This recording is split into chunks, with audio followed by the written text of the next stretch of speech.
Okay, here we go, a Volvo V70, and basically we had a fault in the ABS system, and now we're gonna drive with it and let's see the diagrams, what it's gonna show and how it gonna looks like. Okay, let's go.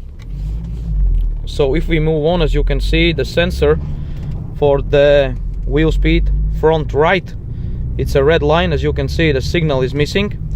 There is a moment when the lines is similar, because actually all lines should be in the same line like now. As you can see, now everything looks perfect in that moment. But in here, as you can see, the red line, it's starting to do like shots, so basically missing signal.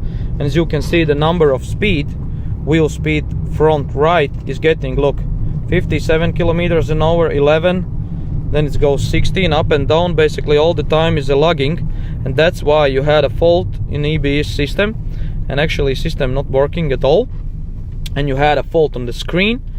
And that's what you need to do. You need to replace or check the wiring and check the rod nuts and basically get the job done correctly.